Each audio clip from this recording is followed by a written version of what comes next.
گلگت بلتستان میں ایک اینٹ رکھی گئی ہے تو کوئی صحافی ہے تو وہ بھی بتایا ابھی تک. گلگت بلتستان میں 16 افراد کا مختلف دہشت گردی اور واقعات میں ابھی تک خون ہو چکا ہے. کوئی ڈیولپمنٹ نہیں ہے.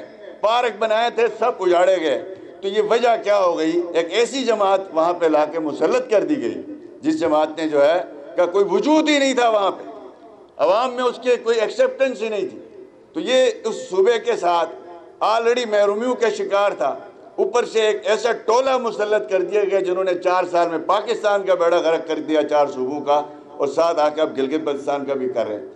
گزشتہ 2 مہینے سے خاقان عباسی صاحب وہاں کا وزیر و وزیر اعلیٰ سمیت سارے اسلام آباد میں ہیں. یہ دورے پہ گلگت آتے ہیں, دورے پہ گلگت آتے ہیں, آ کے وہاں کوئی نہ کوئی گند کر کے واپس آ جاتے ہیں اسلام آباد.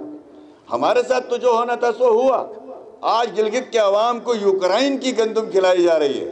جو یوکرائن میں بین کی گئی تھی وہ پاکستان میں خریدی گئی, یہاں کسی صوبے کو نہیں دی گئی. وہ گندم گلگت بلتستان میں پھینکی گئی ہے. آج لوگ وہاں پیڑ کی بیماریاں اور پتہ نہیں کن کی مشکلات کے شکار ہیں. تو ایسے میں دوبارہ مسلم لیگ نون نے عہد کیا ہم اپنی جماعت کو دوبارہ سے ان لوٹوں کو نہیں لیں گے جنہوں نے برے وقت میں ہماری جماعت کے ساتھ غداری کی. اللہ کا شکر ہے آج ان سب نے ایڑی چوٹی کا زور لگایا. جو وزیر ہماری پارٹی چھوڑ کے گئے تھے, خاقان صاحب ان میں سے ایک بھی نہیں جیتا, وہ سب ہار گئے. آج وہ سب منتیں ترلے کر رہے ہیں, لیکن ہماری پارٹی کا قائد کا فیصلہ تھا ایسے لوگوں کو نہیں لینا ہے. تو ہم نے نئے ساتھیوں پہ کام شروع کیا. آج الحمدللہ 24 میں سے 21 حلقوں میں ہمارے پاس مضبوط ترین کینڈیڈیٹس نئے کریکٹر کے لوگ موجود ہیں الحمدللہ, اور انشاءاللہ اسی کے ذریعے آگے بڑھنا چاہتے ہیں. آج اسی موقع پہ الحمدللہ جاوید حسین صاحب ایک بہت بڑی گلگت بلتستان میں پولیٹیکل ایک شخصیت ہیں.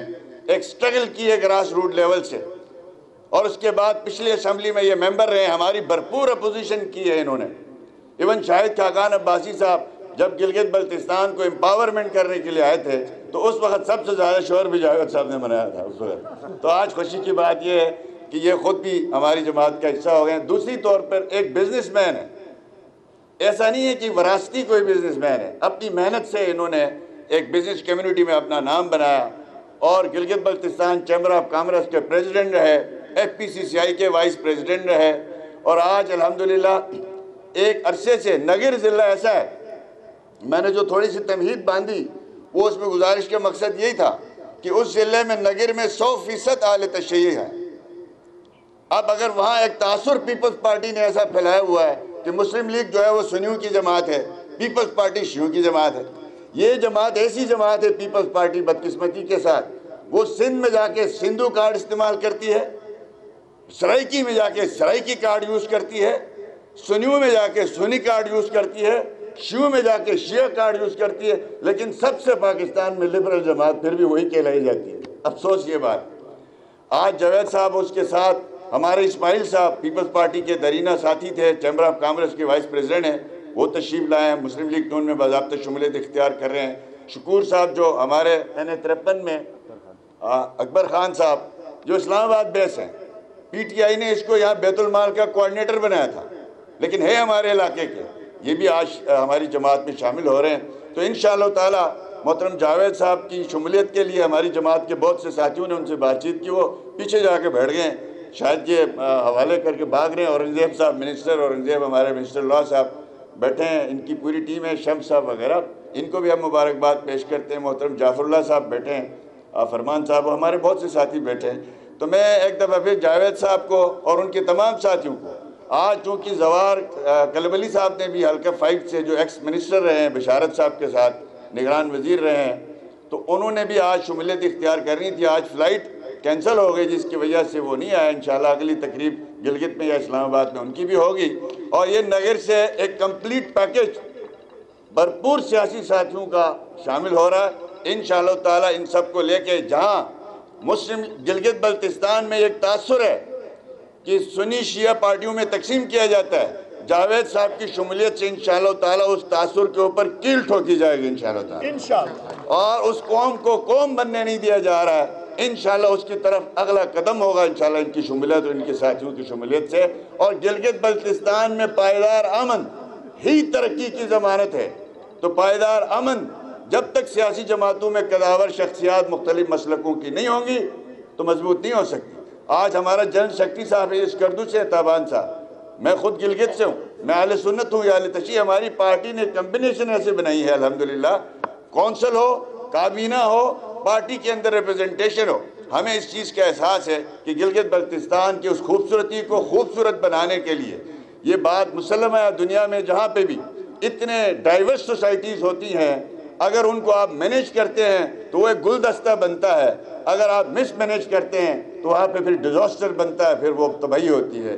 ہماری جماعت کا کمال یہ الحمدللہ اس نے اس ڈائیورسٹی کو گلدستے میں بدلا ہے، اور اللہ کا شکر ہے ہمارے اس 5 سال میں کوئی انگلی کوئی نہیں اٹھا سکتا، کرپشن کے حوالے سے، امن کے حوالے سے، تعمیر و ترقی کے لحاظ سے۔ تو لہٰذا میں ایک دفعہ پھر محترم جاوید صاحب اور ان کے ساتھ اسماعیل صاحب اور اکبر صاحب، ان سب کی شمولیت پہ پارٹی کے اندر دل کی گہرائیوں سے جی بی مسلم لیگ نون کی جانب سے خوش آمدید کہتا ہوں۔ محترم ڈاکٹر طارق چوہدری صاحب کا ہم ایک دفعہ پھر شکریہ ادا کرتے ہیں۔ جیسے ہمارے اشرف صاحب نے کہا کہ یہ پارٹی کا ایسا اثاثہ ہے، یہ پارٹی کا اثاثہ ہے اور ان کے اثاثے پارٹی کے ہیں، تو یہ میں ان کا شکریہ ادا کرتا ہوں۔ ہمیشہ انہوں نے سرپرستی کی ہے، مہربانی کی ہے، اللہ پاک ان کو جزائے خیر عطا فرمائے۔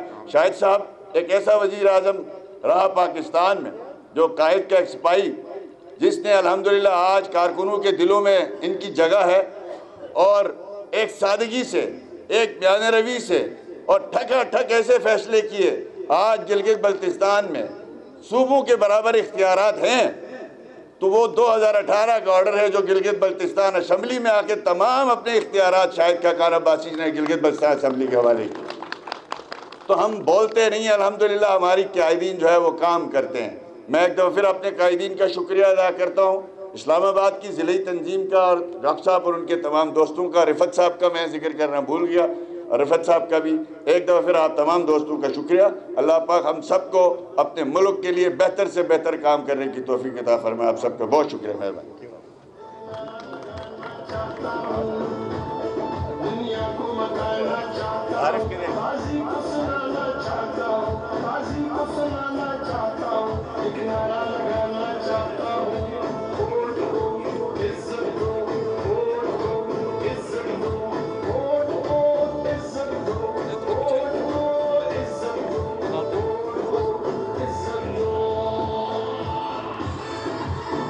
بہت بہت شکریہ